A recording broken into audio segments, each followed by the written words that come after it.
Good morning, students. Today we are going to read chapter 10 of history of class 8, India after independence, a new and divided nation. तो इसमें हम पढ़ेंगे एक नए राष्ट्र के बारे में, बट वो डिवाइडेड था क्योंकि आप सब जानते हो लास्ट चैप्टर में हमने पढ़ा है, प्रीवियस चैप्टर में कि टूवर्ड्स द इंडिपेंडेंस तो बहुत सारे आंदोलन हुए, फिर हमें आज़ादी मिली, लेकिन हमारा जो कंट्री है इंडिया ये दो हिस्सों में बंट गया, हिंदुस्तान और पाकिस्तान में। When India became independent in August 1947, faced a series of very great challenges. तो जब इंडिया आज़ाद हुआ, भारत आज़ाद हुआ अगस्त 1947 में, तो बहुत सारे चैलेंजेस थे, बहुत सारी चुनौतियां थी इस कंट्री के सामने। As a result of partition, जो पार्टीशन हुआ दो हिस्सों में, जो बट गया कंट्री, तो उसके नतीजे के रूप में क्या हुआ कि 8 million refugees had come into the country from what was now Pakistan.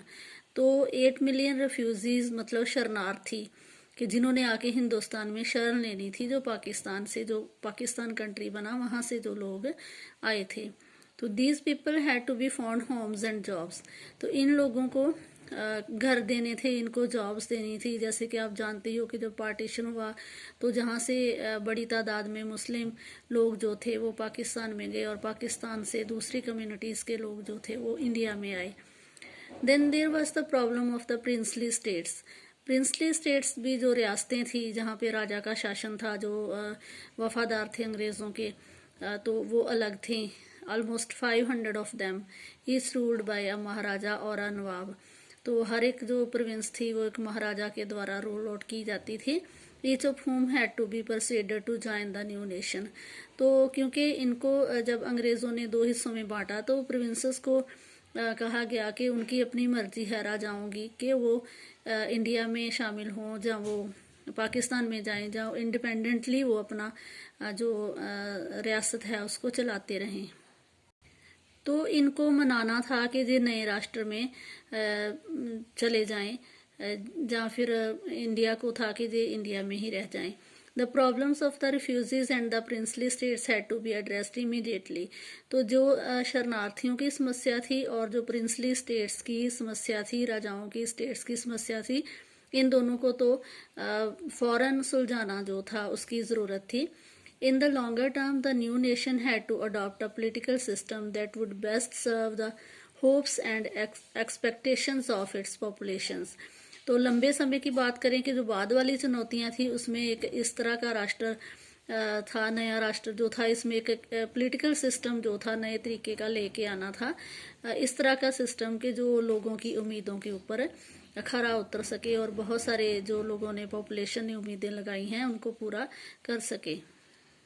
India's population in 1947 was large. 1947 में हिंदुस्तान की आबादी बहुत ज़्यादा थी, ऑलमोस्ट 345 मिलियन, 345 मिलियन के करीब। इट वाज आल्सो डिवाइडेड, और ये जो पॉपुलेशन थी ये भी डिवाइडेड थी, मतलब एक नहीं थे ये लोग, तो डिविजन्स थी। There were divisions between high caste and the low caste, मतलब कि बड़ी जाति है या नीची जाति है, इस तरह से between the majority Hindu community and the Indians who practised other faiths. तो हिंदू मेजोरिटी कंट्री है इंडिया, तो बाकी लोग भी थे रहते जिनके अलग अलग विश्वास थे, जो अलग अलग धर्मों को मानने वाले थे। The citizens of the vast land spoke many different languages. फिर भारत के लोग अलग अलग भाषाएं बोलते थे। वो many different kinds of dresses, अलग अलग तरह की वो ड्रेस पहनते। 8 different kinds of food and practise different professions. तो खाना भी उनका एक जैसा नहीं था, और वो जो प्रोफेशन था उनका काम, मतलब वो भी अलग अलग थे। How could they be made to live together in one nation state. तो ये भी एक बड़ी समस्या थी कि जहाँ पे इतने सारे डिविजन्स हों, लोग इतनी तरह के लोग रहते हों, तो उनको यूनाइट करके एक करके रखना एक राष्ट्र के लिए कोई आसान काम नहीं था। तो इसके बारे में भी सोचा जाना था। To the problem of unity was added the problem of development. तो एकता की समस्या के साथ साथ तरक्की की समस्या थी कि अगर भारत एक नहीं होगा तो तरक्की भी नहीं कर पाएगा। At independence the vast majority of Indians lived in the villages. जब देश आज़ाद हुआ तो बहुत बड़ी गिनती में जो भारतीय थे वो गांव में रहते थे। Farmers and pageants depended on the monsoon for their survival. तो किसान लोग जो थे वो ज़्यादातर मानसून बारिश जो रहती है उसके ऊपर निर्भर थे, क्योंकि सिंचाई के इतने अच्छे साधन नहीं थे। So did the non farm sector of the rural economy for if the crops failed, barbers, carpenters, weavers and other service groups would not get paid for their services either। तो अगर खेती बाड़ी अच्छी नहीं होगी तो खेती बाड़ी के ऊपर डिपेंडेंट रहने वाले बहुत सारे लोग जो खेती बाड़ी में काम करते हैं, जहाँ खेती बाड़ी करने वाले लोग जिन लोगों से कई तरह के काम करवाते हैं, लकड़ी का, नाई का, जहाँ बुनाई वगैरह का, तो अगर उनके हालात अच्छे नहीं होंगे तो वो इनको भी पे नहीं कर पाएंगे, तो इनके हालात भी अच्छे नहीं होंगे। In the cities factory workers lived in crowded slums with little access to education और हेल्थ केयर। तो शहरों में जो फैक्ट्री में काम करने वाले लोग थे वो बहुत ही क्राउडेड स्लम्स में, झुग्गी झोंपड़ियों में जहाँ बहुत रश होता था, तो वहाँ रहते थे और प्रॉपर उनको एजुकेशन और हेल्थ फैसिलिटीज़ जो थी वो नहीं मिल पा रही थी। Clearly, the new nation had to lift its masses out of poverty by increasing the productivity of agriculture and by promoting new job creating industries। तो ये बहुत ज़रूरी था कि जो masses हैं, मतलब बहुत बड़ी गिनती में लोग हैं, उनको पॉवर्टी से, उनको गरीबी से बाहर निकाला जा सके, एग्रीकल्चर की हालत सुधारी जा सके और नई नई जॉब्स जो हैं वो बनाने के लिए, पैदा करने के लिए इंडस्ट्रीज़ पे जोर दिया जाए ताकि उद्योग लगें और उद्योगों में लोगों को काम मिले। Unity and development have to go hand in hand. और एकता भी बनाए रखना और तरक्की भी करना, ये दोनों ही साथ साथ चलने थे। If the divisions between different sections of India were not healed, अगर सोसाइटी के अलग अलग जो सेक्शन हैं, अलग अलग ग्रुप हैं, उनको हील नहीं किया जाता, उनको उनके जख्मों के ऊपर मरहम नहीं लगाई गई, तो they could result in violent and costly conflicts. तो वहाँ पे भयानक दंगा फसाद हो सकता है, हिंसा हो सकती है, झगड़े होंगे।